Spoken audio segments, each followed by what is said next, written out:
आज बहुत से घरों में प्रॉब्लम्स हैं बुद्धि ना होने की वजह से।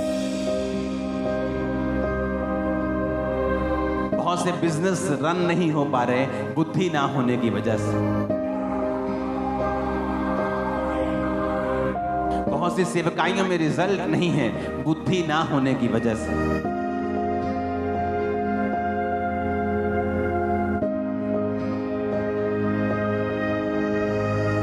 लोग बोलते हैं जितनी लिखी है उतनी लिखी है, लेकिन वचन इसका इनकार करता है। इसका मतलब आप अपनी आयु को क्या कर सकते हो? बुद्धि के द्वारा बढ़ा सकते हो।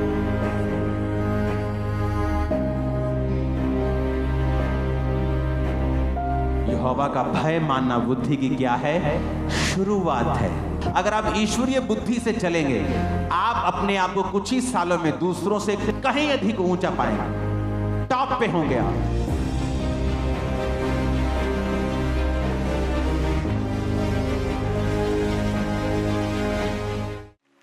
एक मिरेकल जो है वो लोगों को साल्वेशन में लेके आ सकता है। अब ऐसे किसी व्यक्ति को बोलो जो पुलिस में है, जो फौज में है, जो उनको बोलो कि बैप्टिज्म लो, परमेश्वर को मानो, जब तक उनकी जिंदगी में आप प्रमाण नहीं देखते। जीसस ने कहा था जब तक तुम चिन्ह और चमत्कार नहीं देख लोगे कदापि विश्वास नहीं करोगे। आप जानते हैं पौलुस, अगर आप यूरोप की साइड चले जाएं तो हर गली में वहां पे चर्च है, और अगर आप उसके प्रभाव को देखोगे तो उसका जब आप बीज देखोगे, उसका अंकुर देखोगे, बीज देखोगे, तो आपको पौलुस में नजर आएगा। क्योंकि पौलुस था जो उस एरिया में कहता मैंने इतना प्रचार किया कि मेरे प्रचार करने की अब जगह नहीं बची थी वहां पे। इटली में वेनिस नाम की एक जगह है जहां सब बॉलीवुड लोग सब घूमने जाते हैं, वहां जो पानी के ऊपर बसा हुआ है। आपको 1200 800 साल पुराने घर मिलेंगे वहां पे, लेकिन अगर आप चर्च देखेंगे वहां हर गली में है, और चर्च देखेंगे घरों से 100 गुना बेहतर, 100 गुना ब्यूटीफुल बनाए हैं उन्होंने। राजे का अपना पर्सनल चर्च था, लोगों के हर मोहल्ले का अपना पर्सनल, हर एक व्यक्ति का वहां पे आना जाना था चर्च के अंदर। आज उस इलाके में बहुत से आपको लगता है लोग परमेश्वर में नहीं हैं, लेकिन जब आप उनकी जिंदगियां देखेंगे, जब परमेश्वर के लिए खड़े होने की बारी होती है, वो सब खड़े होते हैं। जेलस हैं वो परमेश्वर के लिए। पूरी दुनिया में जहां जहां क्रिश्चियन परसिक्यूशंस होती हैं, वही लोग हैं एक्चुअल में पीछे जो काम करने वाले लोग हैं। क्योंकि हर परिवार में कोई ना कोई पास्टर है वहां, हर परिवार में कोई ना कोई प्रेरित है, हर परिवार में कोई ना कोई प्रॉफिट है। परमेश्वर की सेवकाई में लोग जुड़े हुए हैं, दूर से नजदीक से, वो सब लोग परमेश्वर के साथ हैं। लेकिन अगर आप पौलुस को देखेंगे तो बाइबल कहती है कि जब उसने कहा जब मैं तुम्हारे पास आया तो शब्दों और ज्ञान की उत्तमता के साथ नहीं आया। आज लोगों को लगता है कि अगर मेरे को शब्दों का बड़ा अच्छा ज्ञान होगा, मैं बड़ा अच्छा बोल सकता हूंगा, तो रूहें बच जाएंगी। परमेश्वर ने के दास पौलुस ने कहा परमेश्वर का राज्य बातों में नहीं सामर्थ्य में है, कि जहां पर परमेश्वर की सामर्थ होगी वहां पर लोग जल्दी बचाए जाएंगे और जल्दी खुदा पे विश्वास करेंगे। वचन कहता है जब पतरस ने लंगड़ा चलाया, जब परमेश्वर के चेल पतरस यूहन्ना जब जा रहे थे तो जब लंगड़ा चलाया, तो वचन कहता है कि बहुतेरों ने उस लंगड़े को चंगा होकर जब देखा तो बहुतेरों ने परमेश्वर के ऊपर विश्वास किया। जब लाजर को मुर्दों में से जिलाया गया, अगर आप वचन पढ़ेंगे तो जो कट्टर परमेश्वर के विरोधी थे, बाइबल कहती है कि बहुतेरे लोगों ने लाजर के जिंदा होने को जब देखा तो बहुतेरों ने परमेश्वर प्रभु यीशु मसीह के ऊपर विश्वास किया। अगर आप बाइबल की गहरी स्टडी करेंगे तो बाइबल ये बताती है कि प्रभु यीशु मसीह ने जब अपने चेलों को भेजा था तो कहा था जाओ और बीमारों को चंगा करो। ये कमांड सब सेवकों के लिए है। लेकिन जब वो देखते हैं कि चंगाई नहीं हुई तो चंगाई से अपना हाथ पीछे कर लेते हैं और वचन प्रचार करने लग जाते हैं। बोलते कि नहीं, ये चंगाई जरूरी नहीं है उद्धार के लिए। चंगाई जरूरी नहीं है उद्धार के लिए, लेकिन अगर ये वरदान आपके पास हो तो लोग 100 गुना जल्दी स्पीड से परमेश्वर में उद्धार को ग्रहण करते हैं। ये बैप्टिज्म लोग हैं, हाँ जी। पता लग गया परमेश्वर यीशु मसीह है, हाँ जी लग गया पता। आप वचनों से समझाने की कोशिश करो। उसने भी 100 तरह की कहानियां अपने तरफ की सुनी होती हैं, आप भी उन्हें कहानियां सुनाते हैं। लेकिन बाइबल कहती है जब वचन का प्रचार आत्मा की सामर्थ्य से किया जाएगा तो लोगों के हृदय छिद जाएंगे और लोग परमेश्वर पर यकीन करेंगे। और आत्मा की सामर्थ्य आप में है, इस बात का प्रूफ यह होगा कि आप जब लोगों के लिए प्रार्थना करेंगे परमेश्वर उनको शैतान से मुक्ति देगा। इसीलिए आप लोग देखते हैं कि जो लोग डिलीवरेंस मिनिस्ट्री में होते हैं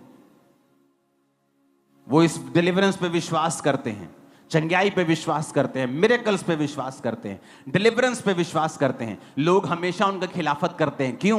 क्योंकि शैतान को डिलीवरेंस मिनिस्ट्री से नफरत होती है। उसे पता है कि ये सेवकाइयां ऐसी हैं जो लोगों को प्रूफ कर देंगे कि परमेश्वर यीशु मसीह जीवित परमेश्वर है। इसीलिए प्रभु यीशु मसीह ने अपने चेलों को कहा था, जाओ और बीमारों को चंगा करो, लंगड़ों को चलाओ। लेकिन आज लोग आधा सुसमाचार दे रहे हैं, क्योंकि ये चीजें उनसे होती नहीं। जब होती नहीं तो वो इसको काट देते हैं। आप आधा सुसमाचार क्यों प्रचार कर रहे हैं? आप पूरा सुसमाचार प्रचार कीजिए। आप पापों के विषय में भी बताइए, आप उद्धार के विषय में भी बताइए, आप हीलिंग के विषय में जिसके लिए प्रभु यीशु मसीह ने कोड़े खाए हैं उसके बारे में भी बताइए। वो मिरेकल करता है उसके बारे में भी बताइए। शैतान भी मिरेकल करता है। शैतान जीसस क्राइस्ट के जैसे बड़ा मिरेकल नहीं करता। वो लंगड़ों को चला नहीं सकता है, वो चिन्ह चमत्कार दिखाता है, ओछे मिरेकल्स करता है। जैसे जब मूसा गया तो उन्होंने भी वही किया, उस लाठी को सांप बना दिया, ये कर दिया। लेकिन एक समय आया कि वो मूसा के जैसे मिरेकल्स नहीं कर सके, क्योंकि शैतान की पावर लिमिटेड है। आपके अंदर जो सामर्थ्य है वो अनलिमिटेड है। आप बड़े काम करेंगे, आपके बच्चे भी बड़े काम करेंगे। यीशु मसीह ने कहा शैतान को नहीं निकाल सकता है। अगर वो निकाले तो उसके घर में फूट पड़ गई। तो एक विश्वासी को यह बुद्धि होनी चाहिए। कौन कामयाब हुआ है बाइबल में जिसके पास ईश्वरीय बुद्धि थी, डिवाइन विजडम? किन के पास थी डिवाइन विजडम? कि परमेश्वर के काम को, परमेश्वर की बुलाहट को, परमेश्वर की डिवाइन ईश्वरीय बुद्धि के साथ कंप्लीट करना। रूथ को देख लो, एस्तर को देख लो। जब यहूदियों के ऊपर दिक्कत आई और मोर्दके ने बताया एस्तर को कि अब सारे यहूदी मारे जाएंगे, तो एस्तर ने क्या किया? ईश्वरीय बुद्धि का प्रयोग किया कि रोजे रखो। सब लोग 3 दिन रात के रोजे रखेंगे, पिएंगे भी नहीं, कुछ ड्राई फास्टिंग करेंगे। क्या है ये? डिवाइन विजडम, ईश्वरीय बुद्धि। अगर उसके पास ईश्वरीय बुद्धि नहीं होती तो वो सोच विचार करती कि मैं राजे के पास जाती हूं, थोड़े सुंदर कपड़े डाल के जाती हूं, थोड़ा इसको प्यार से बहकाती हूं, शायद राजा मेरी बात मान जाए। तो हो सकता उसी वक्त वो भी मर जाती, क्योंकि वो भी एक यहूदी थी। पर उसने ईश्वरीय बुद्धि का प्रयोग किया। कई बार आप संसारिक बुद्धि का प्रयोग करने लगते हैं और भीख मांगने लगते हैं हेल्प की, और आप निराश होते हैं। आप संसारिक बुद्धि का प्रयोग करते हैं और सेवा चलाना चाहते हैं, आपकी ग्रोथ नहीं होती, बरकत नहीं होती, लोग बचते नहीं, पाप से मन नहीं फिराते। लेकिन जब आप ईश्वरीय बुद्धि को लेते हैं, उसने कहा ठीक है हम 3 दिन रात के रोजे रखेंगे। 3 दिन रात के रोजों में क्या हुआ? राजे को नींद नहीं आई। कहता नींद नहीं आई, पुस्तक मंगवाओ, पुस्तक मंगवा के पढ़ाओ, मुझे क्या हुआ मेरे राज्य में। पुस्तक में लिखा था कि तेरी जान को किसी ने बचाया। कहता है मेरी जान को किसी ने बचाया? तो उसको क्या दिया तुम लोगों ने? कुछ नहीं दिया। कहता है यार ये बड़ी गलत बात की तुमने, किसी ने मेरी जान बचा दी इतनी बड़ी और तुम लोगों ने अभी तक उसके साथ कुछ नहीं किया। जाओ बुलाओ, मैं उसका आदर करूंगा। कौन था वो? मोर्दके। राजा को नींद ना आना जो सब प्रकार की शराब, सब प्रकार का मादक पदार्थ यूज करते हैं, उनको तो वैसे ही नींद आ जाती थी। लेकिन ये रोजे थे, ईश्वरीय बुद्धि से किया गया कार्य था कि उसको नींद नहीं आई। आप घर चलाना चाहते हैं, बिजनेस चलाना चाहते हैं, एक है शारीरिक बुद्धि जो अच्छी है, परमेश्वर देता है किसी को। लेकिन कई कई बार जो परमेश्वर की बुद्धि है वो शारीरिक बुद्धि के ऊपर ओवरकम कर जाती है, और कई बार शारीरिक बुद्धि काम नहीं आती, और वहां पर हमें ईश्वरीय बुद्धि का प्रयोग करना होता है। सेवा को बढ़ाने के लिए शारीरिक बुद्धि नहीं चाहिए। पौलुस कहता है, मैं वचन और ज्ञान की उत्तमता के साथ नहीं आया तुम्हारे पास। कहीं कहीं वो ये भी लिखता है कि मैं तुम्हें 10,000 बातें बोल सकता हूं, लेकिन परमेश्वर का राज्य बातों में नहीं है, सामर्थ्य में है। अगर तुम लंगड़े चला सकते हो, तुम 10,000 लाइन मत बोलो, 10 लाइन बोल के 10 लंगड़े चला दो, 10,000 लोग आ जाएंगे परमेश्वर में, मैं आपको बता रहा हूं। तुम इतना ही बोल दो, जीसस क्राइस्ट उद्धार करता है, वो मुक्ति दाता है, उसने हमारे पापों के लिए ये किया, हमारी चंगाई के लिए ये। आप ऐसे ही बोल के हीलिंग्स कर दो, डिलीवरेंस कर दो, मिरेकल्स कर दो, लोग परमेश्वर को ग्रहण कर लेंगे। आप 10,000 बातें बोलते हैं, लोगों ने भी 20,000 सुनी होती हैं, तो टाइम लगता है, क्योंकि आपका प्रचार बिना सामर्थ्य के है। बहुत से लोग हैं, आप अकेला प्रचार करना चाहते हैं, करें, लेकिन सामर्थ्य के साथ करें, अभिषेक के साथ करें। हालेलुया। क्यों सामर्थी लोग जवाब नहीं देते लोगों को? उसका रीजन है, जो खाली है वो तो खाली है, उसे पता है कि मैंने सिर्फ जाके प्रचार करना है, उसको किसी सामर्थ्य की जरूरत नहीं। लेकिन जो भरा हुआ है उसे मालूम है, अगर मैं फालतू चीजों में पढ़ूंगा तो मैं प्रार्थना कैसे करूंगा, प्रार्थना में डिस्टर्ब रहूंगा, तो मुझे तो काम करने हैं, मुझे तो प्रैक्टिकल करना है, तो वो प्रेयर में रहता है, वो सामर्थ्य इकट्ठी करने में रहता है, क्योंकि उसे पता है कि परमेश्वर का राज्य सामर्थ्य में है। उसे पता है अगर मैं प्रेयर कम करूंगा तो सामर्थ्य कम होगी, वो प्रेयर करने में लगा रहता है। इसीलिए सामर्थी लोग बहुत कम लोगों को जवाब देते हैं। कितने मेरी बात को समझ रहे हैं? क्योंकि उन्हें पता है परमेश्वर का राज्य सामर्थ्य में है। जीसस ने कहा, जाओ और लंगड़ों को चलाओ। कौन है जो आज उसकी आज्ञा को पूरा कर रहा है? हम आधा अधूरा सुसमाचार सुनाते हैं, और दूसरी बात जो अच्छा सुना रहे हैं उनके भी खिलाफ चलते हैं। तो परमेश्वर ने क्या कहा? हाय तुम पर अगर सब तुम्हें भला कहें, हाय तुम पर अगर सब तुमसे प्यार करें, क्योंकि सब उन भविष्यद्वक्ताओं से प्यार करते थे जो सब परमेश्वर के खिलाफ थे, जो परमेश्वर के खिलाफ भविष्यद्वक्ता थे, झूठे भविष्यद्वक्ता, सब उनसे प्यार करते थे, वचन कहता है। लेकिन बाइबल कहती है अगर तुम मेरे नाम के कारण सताए जाते हो तो धन्य हो, ये परमेश्वर का आत्मा तुम्हारे अंदर वास करता है। निशानी है ये, कॉन्ग्रेचुलेशन, उसका आत्मा आपके अंदर है। हालेलुया। तो आपको ये बात समझनी है कि मुझे आपको डिवाइन विजडम चाहिए। पौलुस के अंदर डिवाइन विजडम थी, उसे मालूम था मुझे रूहें कैसे बचानी है, कि मैं ज्ञान की उत्तमता के साथ रूहें नहीं बचा पाऊंगा अगर जब तक मैं सामर्थ्य में नहीं बढ़ूंगा। तो वो फास्टिंग्स करते थे, प्रार्थनाएं करते थे, जीवन इस तरह से अपना बिताते थे कि परमेश्वर का मसा उनकी जिंदगी के ऊपर रहे। लेकिन जिन लोगों को सामर्थ्य इकट्ठा करने का कोई शौक नहीं है, आप उनको 10 तरह की बातों में उलझा सकते हैं, वो उलझे भी रहेंगे, क्योंकि उनको तर्क वितर्क करने का रोग है, क्योंकि वो फ्री हैं, उन्हें सामर्थ्य की जरूरत नहीं है। लेकिन वचन कहता है कि अगर आपको रूहें बचानी है तो परमेश्वर का राज्य सामर्थ्य में है, बातों में नहीं है। हालेलुया। बाइबल में देखो कहां कहां डिवाइन विजडम, ईश्वरीय बुद्धि आपको चाहिए, आपके घर के लिए, आपके बिजनेस के लिए, आपकी सेवकाई के लिए, कि कहां पर मैंने ईश्वरीय बुद्धि को लगाना है और आगे जाना है। ऊंची आवाज में बोलो हालेलुया। नीति वचन 9 उसकी 10 और 11 आयत में लिखा है, यहोवा का भय मानना बुद्धि की शुरुआत है और परम पवित्र ईश्वर को जानना ही समझ है। मेरे द्वारा तो तेरी आयु बढ़ेगी और तेरे जीवन के वर्ष अधिक होंगे। अगर आप नीति वचन 9 की एक आयत को पढ़ेंगे तो उसमें लिखा हुआ है कि बुद्धि ने अपना घर बनाया और उसके सातों खंबे गड़े हुए हैं। फिर से देखेंगे उसको, एक आयत को। तो नीति वचन 9 जो है वे पूरा बुद्धि के बारे में है, विजडम के बारे में है।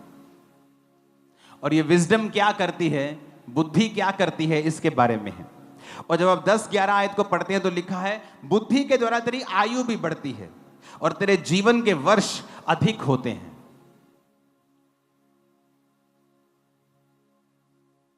लोग बोलते हैं जितनी लिखी है उतनी लिखी है। तुम अपनी आयु में कुछ बढ़ा घटा नहीं सकते, लेकिन वचन इसका इनकार करता है। वचन क्या कहता है 11 आयत में, मेरे द्वारा, यानी बुद्धि के द्वारा, सब बोलेंगे बुद्धि के द्वारा। मैं 1 2 3 बोलूंगा, आप बोलेंगे बुद्धि, मेरे द्वारा नहीं बुद्धि द्वारा बोलेंगे। 1 2 3। तो तेरी आयु बढ़ेगी और तेरे जीवन के वर्ष अधिक होंगे। फिर से मैं 1 2 3 बोलूंगा, आप बोलेंगे बुद्धि के द्वारा तेरी आयु बढ़ेगी, तेरे जीवन के वर्ष अधिक होंगे। 1 2 3।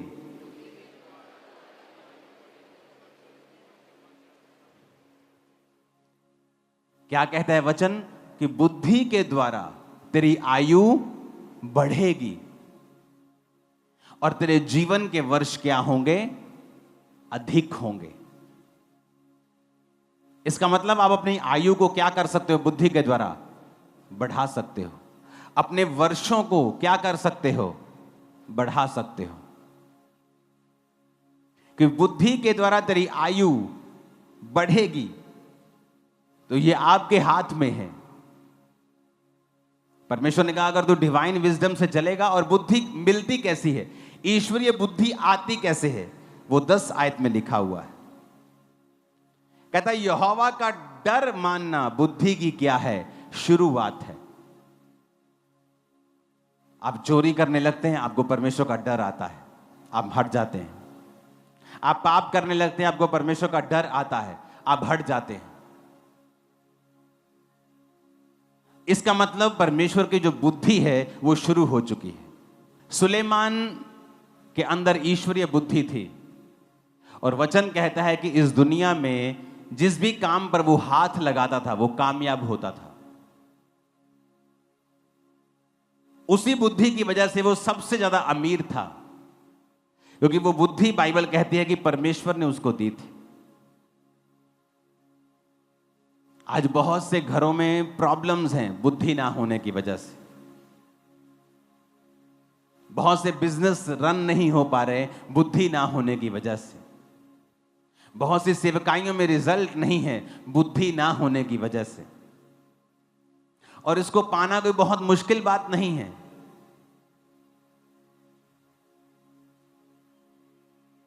उसका पहला काम है, उसने कहा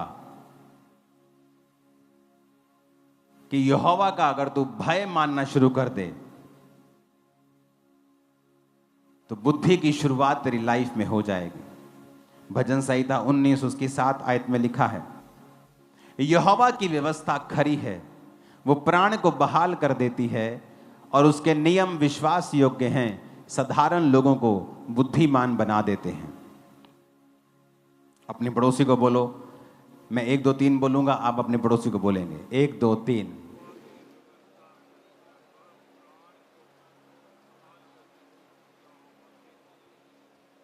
क्या करती हैं वो साधारण लोगों को, क्या करती हैं, क्या चीज, यहोवा की व्यवस्था, यानी परमेश्वर का वचन। अगर आपको परमेश्वर की बुद्धि है, आप इस दुनिया में कामयाब हो सकते हैं, सेवकाई में कामयाब हो सकते हैं, कि आप बुद्धि से चल रहे हैं। ईश्वरीय बुद्धि जो परमेश्वर ने आपको दी है। आपकी सांसारिक बुद्धि तो कुछ कह रही है, लेकिन ईश्वरीय बुद्धि कुछ और कह रही है।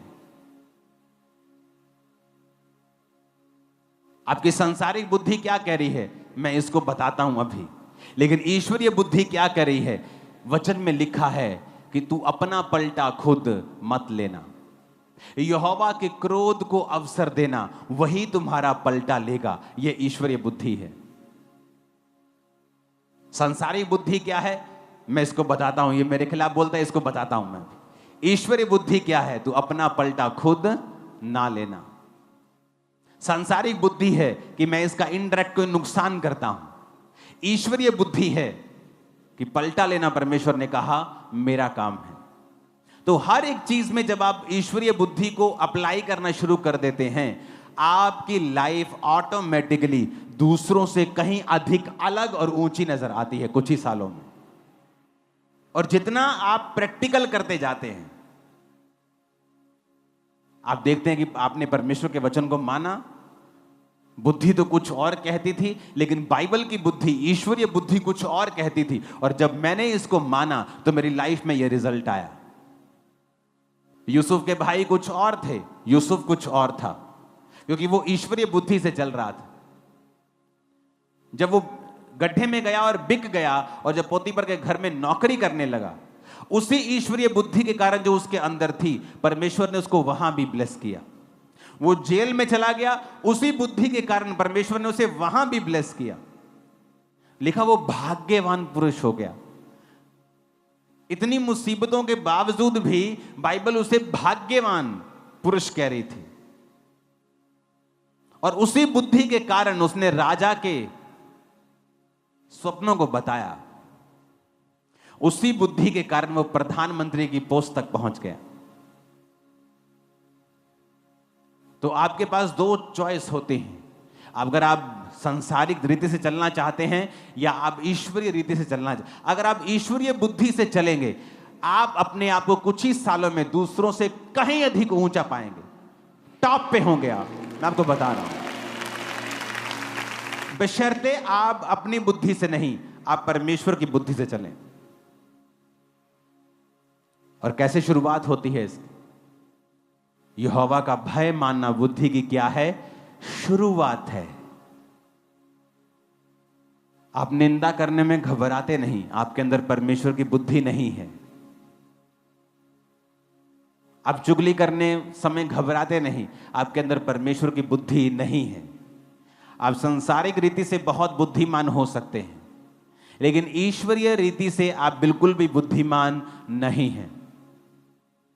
वचन कहता है कि यहोवा की व्यवस्था खरी है, प्राणों को बहाल करती है, उसके नियम विश्वास योग्य हैं, साधारण लोगों को बुद्धिमान बना देते हैं। अगर आपके अंदर परमेश्वर की बुद्धि नहीं तो आप पा सकते हैं। पहला काम, परमेश्वर से डरना, पाप ना करना। दूसरा काम, परमेश्वर के वचनों को रोज पढ़ना।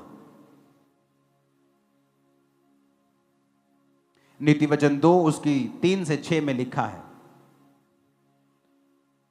यदि तू प्रवीणता और समझ के लिए अति यत्न से पुकारे, उसको चांदी के समान ढूंढे, गुप्त धन के समान उसकी खोज में लगा रहे, तो यहोवा के भय को तू समझेगा और परमेश्वर का ज्ञान तुझे प्राप्त होगा। पुकारना, याकूब उसकी 1:5 में लिखा है, अगर तेरे पास बुद्धि की कमी है तो प्रभु से मांग, वो बिना उलाहना दिए सबको उदारता से देता है और उसको दी जाएगी।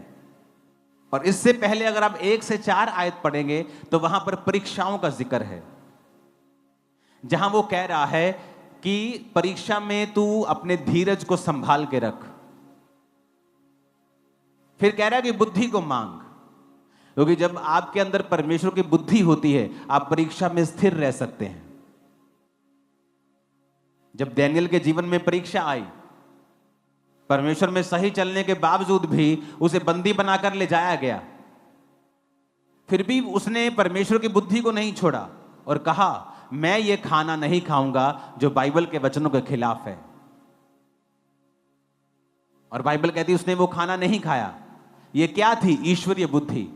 और इसी वजह से वो बढ़ता गया और अपने साथियों से भी बढ़ता गया और दूसरे लोगों से भी बढ़ता गया, और एक दिन टॉप 3 पे था वो। रीजन, ईश्वरीय बुद्धि आई कैसे? परमेश्वर के वचनों के ऊपर चल के। कहता अगर तू अति यत्न से पुकारे, चांदी के समान उसे ढूंढे, धन के समान उसकी खोज में लगा रहे कि वचन क्या कहता है। एलीमेलेक ने क्या किया, नयोमी ने क्या किया? जब परीक्षा आई तो ईश्वरीय बुद्धि का प्रयोग नहीं किया कि फिर क्या हो गया, अगर परमेश्वर के घर में रोटी की कमी है तो हम यहीं रहेंगे, परमेश्वर प्रोवाइड करेगा, क्योंकि यहां पर आराधना है। मैंने बहुत से लोग देखे हैं, सेवा में आते हैं, जब देखते हैं ओ मुझे तो बड़ी गाड़ी लेनी है, सेवा में मैं कैसे ले पाऊंगा? शारीरिक बुद्धि का प्रयोग कर लेते हैं और उसके बाद उनके परिवारों में और जीवनों में जब नुकसान होने लगते तब मैसेज के बाद मैसेज करेंगे, पापा बचा लो, प्रभु हाय मुझे बचा, आओ पापा जी प्रार्थना करना मेरे लिए। क्योंकि पहले तुमने सांसारिक बुद्धि और लालच में आके तुम फंस गए और अब तुम चाहते हो तुम निकाल दिए जाओ। अब ऐसा पॉसिबल नहीं होगा, क्योंकि पहले तुम्हें ईश्वरीय बुद्धि को पूछना था कि क्या मैं ये काम करूं, क्योंकि हो सकता है परमेश्वर वहीं पर आपको इतनी बरकत दे और साथ में सुख भी दे जो आपको वहां मोआब में जाके नहीं मिलेंगे। आमीन। वचन क्या कहता है?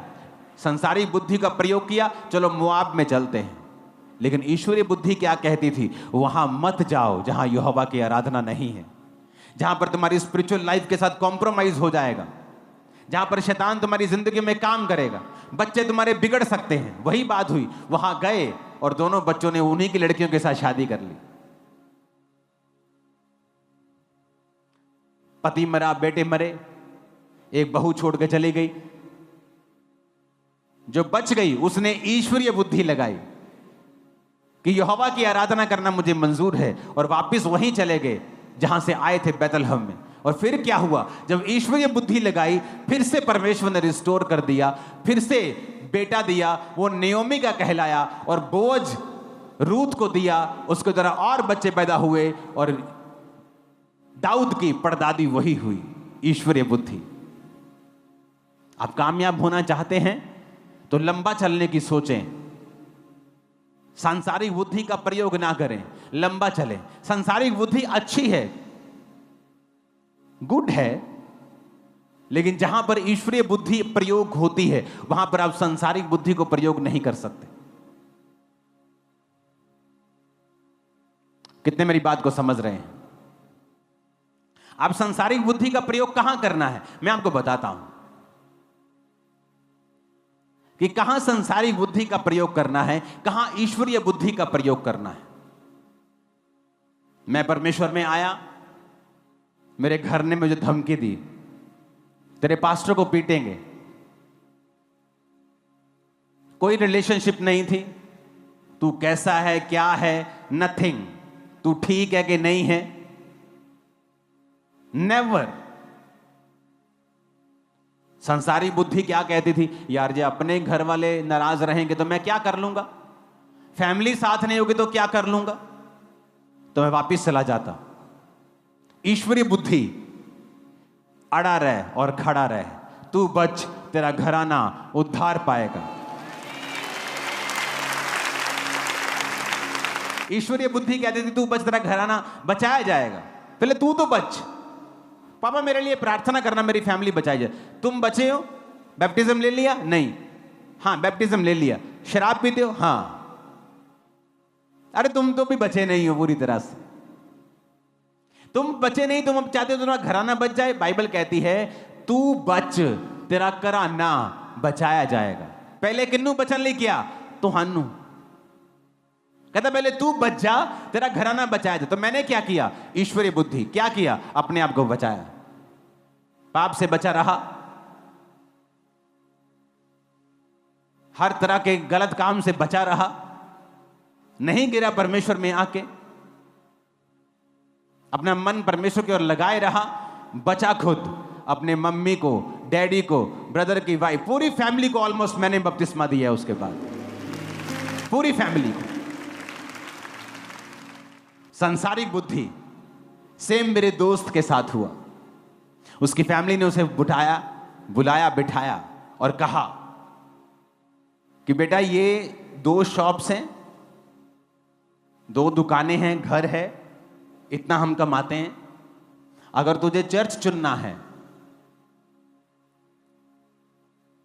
तो तेरे को प्रॉपर्टी में हम हिस्सा नहीं देंगे, तेरी शादी नहीं करेंगे। कुछ लोग शादी पता क्यों करते हैं? क्योंकि उन्हें नीड है उनकी बॉडी को।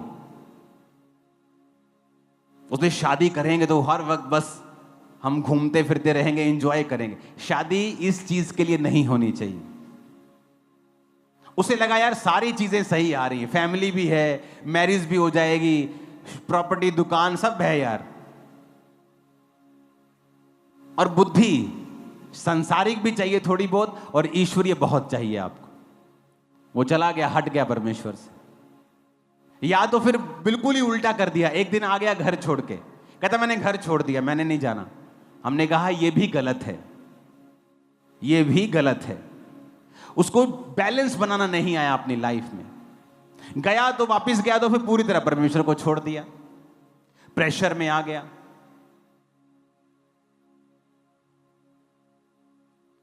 हमारी दोनों की लाइफ अलग हो गई।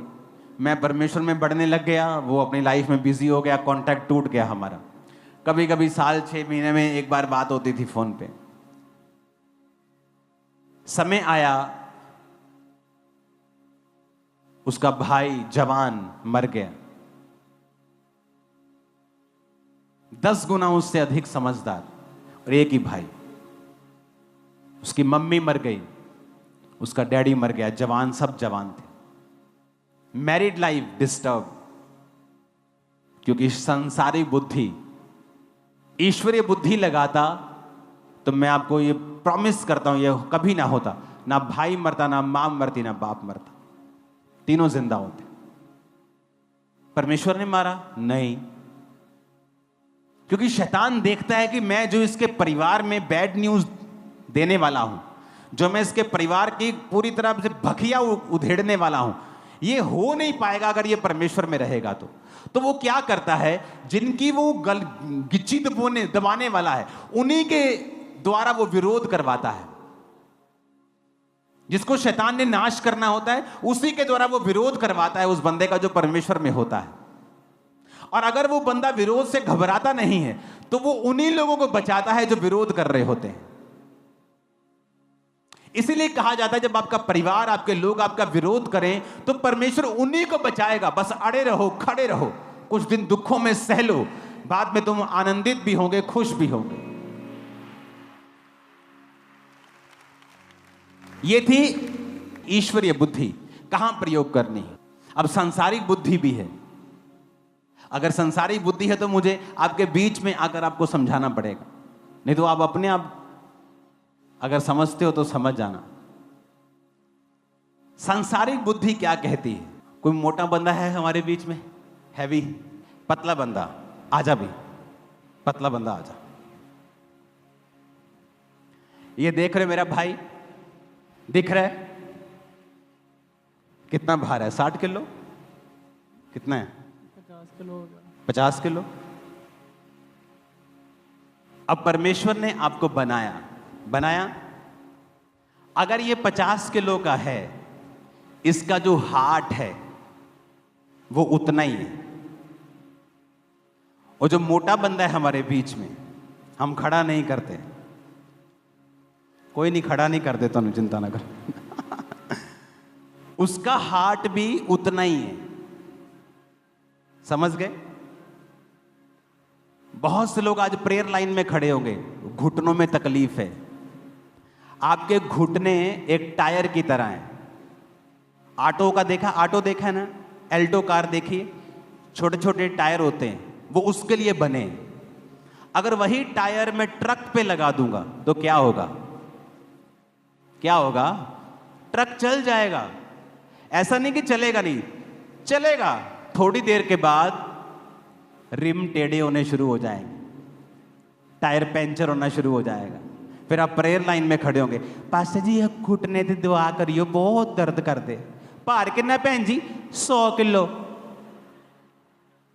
भैन जी भार कितना? 80 किलो। ते भैन जी का भार कितना चाहिए? 45, 50, 60। बस ये क्या है? सांसारिक बुद्धि। जब आपका शरीर बड़ा हो जाता है, आपकी किडनी बड़ी नहीं होती, आपका हार्ट बड़ा नहीं होता, आपकी किडनी वही है, 4 inch 5 inch 6 inch 5 inch 6 inch के बराबर किडनी होती है, इतनी बड़ी। आपकी किडनी का साइज वही है, आपने बॉडी का साइज बढ़ा लिया तो किडनी को ज्यादा काम करना पड़ रहा है। आपका हार्ट उतना ही है, हार्ट को ज्यादा पंप करना पड़ रहा है, ब्लड को पूरी बॉडी में देना है उसने। आप धीरे धीरे बीमार होने लगते हैं। फिर आप प्रेयर लाइन में खड़े होते हैं कि मेरे घुटने में पेन है, मेरे कूल्हे में पेन है, अपना भार कम करो। ये क्या है? सांसारिक बुद्धि। दोनों चाहिए आपको। क्या है? बोलो अपने पड़ोसी को, दोनों चाहिए। एक बार मैं अपना वेट कम कर रहा था मैं, और मेरे स्पिरिचुअल सर ने एक मैसेज किया, कहता पापा जी पहला जो ਤੁਹਾਡੇ चेहरे ਤੇ ਸੀ ਨਾ ग्रेस ਉਹ नहीं लग रही भार घटन तो बाद। मैं कहा गधया, मैं पहला नालों ज्यादा हेल्दी हाँ, बहुत ज्यादा पहला नालों। लोग पता क्या सोचते हैं? मोटा आदमी मतलब आशीषित। अब मैं भार कम कर रहा हूं, कृपया मेरे लिए प्रार्थना मत कीजिएगा मेरा भार बढ़ जाए। हालेलुया। आप समझ रहे मेरी बात को? हार्ट उतना ही है, किडनी वही है, उसका साइज नहीं बढ़ेगा। किडनी नहीं देखती कि अच्छा बंदा 70 का 100 किलो हो गया तो मैं बड़ी हो जाऊं, ज्यादा काम। किडनी वही रहेगी, हार्ट वही रहेगा, लीवर वही रहेगा। आपने शरीर बड़ा कर लिया। आपके पास एक कमरे का, एक बेडरूम, एक किचन का घर था, आपकी नौकरानी रोज काम वाली आती थी, सफाई करती थी। आपने घर बड़ा ले लिया, पर स्टाफ वही है एक। वो कब तक काम करेगा? एक दिन थक जाएगा और छुट्टी कर लेगा। ये नहीं कि काम होगा नहीं, होगा, लंबा नहीं होगा। आप दुनिया में 99% ये देख लो, जितने लोग लंबा जिए हैं सारे पतले लोग मिलेंगे आपको, मोटा कोई नहीं मिलेगा। 99%। अगर आप स्टडी देखेंगे तो 20 साल से लेके 7 साल उम्र कम हो जाती है जो व्यक्ति मोटे हैं। ये सांसारिक बुद्धि है। अब मैं आपको ईश्वरीय बुद्धि सिखा दी, अब मैं सांसारिक भी सिखा रहा हूं। आपके पास दोनों होनी चाहिए। आमीन। पहले के लोग क्या खाते थे? वो बाजरा भी खाते थे, वो रागी भी खाते थे, कुतरे का आटा भी खाते थे, ज्वार भी खाते थे। आज के लोग क्या खाते? सिर्फ गेहूं। इसलिए वो बीमार हैं। परमेश्वर ने सारी चीजें बनाई। अगर आप लगातार एक ही खाना खाओगे तो परमेश्वर भी आपको बीमार होने से रोक नहीं सकता। आप रोज आटा, रोज चावल खाओगे, आप कभी हेल्दी नहीं रह सकते। आपको चेंज करना होता है। यह क्या है? सांसारिक बुद्धि। लेकिन जो ईश्वरीय बुद्धि है वो सबसे टॉप के ऊपर है। अगर वो है, आप कामयाब हो। आमीन। अब टायर तो छोटे छोटे हैं, पर मैंने ऑटो का टायर लिया और ट्रक पे लगा दिया, तो घुटना क्या करेगा अगर भार 150 किलो हो गया? तो वो तो मारेगा चिक्के, वो तो बोलेगा भाई साहब कुछ सोचो, साडा भी कुछ सोच लो भाजी, कटाओ अपने आप नो। आमीन। तो परमेश्वर ने ये बुद्धि दी है, इसलिए उसने आदम को एक अदन के बाग में रखा था और उसने कहा था यहां पर तू रहेगा और काम करेगा। आज कितने लोग हैं जो शारीरिक काम कर रहे हैं? तो बिजी रखो अपने आप को अगर हेल्दी रहना है तो। आमीन। बोलो अपने पड़ोसी को, यह है सांसारिक बुद्धि। अपने पड़ोसी को बोलो, ये थी सांसारिक बुद्धि। आप गूगल सर्च कर लो, दुनिया में 99% आपको मिलेगा जो लोग पतले हैं वही लंबा जिए हैं। 99%। 7 साल 13 साल 20 साल उम्र कम हो जाती है जब आप ओवरवेट हैं तो, क्योंकि आपका हार्ट, आपकी किडनी, आपके ऑर्गन्स वो बड़े नहीं होते जब आपकी बॉडी बड़ी होती है। और अगर आप एक्सरसाइज नहीं करेंगे, खाना चेंज नहीं करेंगे, तो बीमारी से आप बाउंड हैं, ये कोई रोक नहीं सकता। इसलिए परमेश्वर ने कहा बुद्धि भी प्राप्त कर, समझ भी प्राप्त कर। सांसारिक बुद्धि भी तेरे पास हो, आत्मिक बुद्धि भी तेरे पास हो। तो अब क्या करेंगे? आप प्रेयर लाइन में खड़े होंगे, मेरे घुटने में प्रार्थना करो, और आपको नहीं मालूम आपको अपना वेट कंट्रोल करना है। पहले जाओ और हीलिंग लो और अपना वेट कम करो, आपके घुटने पे वेट कम डालो, आपके हार्ट को कम काम करना पड़े, आपकी किडनी को कम काम करना पड़े, उसको इजी करो। आपने एक कमरे का घर लिया, एक स्टाफ रखा, अब 5 कमरे का घर है और स्टाफ एक ही है, कब तक चलाओगे उसे? थक जाएगा वो, थक जाएगा वो, टायर्ड हो जाएंगे, आपकी किडनी, आपका लीवर थक जाएगा काम करते, ओवर वर्क करते करते करते करते जवाब दे जाएगा। हालेलुया। तो संसारिक बुद्धि भी चाहिए और ईश्वरीय बुद्धि भी चाहिए, कि जहां ईश्वरीय बुद्धि लगानी है, परमेश्वर का कोई काम है, जैसे परमेश्वर के लिए स्टैंड लेना है, मैं ईश्वरीय बुद्धि लगाऊंगा। आमीन। सुलेमान क्यों अमीर था? बाइबल कहती है उसे सब प्रकार की सांसारिक और आत्मिक नॉलेज थी। उसे घोड़ों के बारे में मालूम था, मछलियों के बारे में मालूम था, हर चीज के बारे में उसे पता था। और किसने सिखाया? परमेश्वर के भय ने, डर ने। परमेश्वर का डर बुद्धि की क्या है? शुरुआत है। आमीन। फिर से अपने पड़ोसी को बोलो, प्रभु का डर मानना बुद्धि की शुरुआत है। फिर से बोलो अपने पड़ोसी को। आमीन, आमीन। कितने इन बात को समझ रहे हैं कि आपको दोनों बुद्धि चाहिए परमेश्वर में आगे बढ़ने के लिए? ईश्वरीय बुद्धि कि परमेश्वर का वचन मुझे इस विषय में क्या कहता है, क्या वो मुझे अलाउ करता है कि मैं ये काम करूं?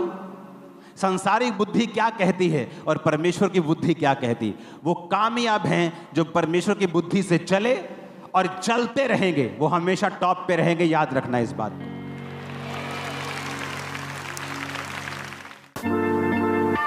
परमेश्वर के गहरे वेदों को परमेश्वर के दास के द्वारा जानने के लिए और ऐसी और नई वीडियोस को देखने के लिए हमारे YouTube चैनल को सब्सक्राइब करें और साथ में बेल आइकन को प्रेस करें, ताकि ऐसी और नई वीडियोस की नोटिफिकेशन सबसे पहले आप तक पहुंच सके। जुड़े रहें परमेश्वर की हजूरी के साथ। God bless you.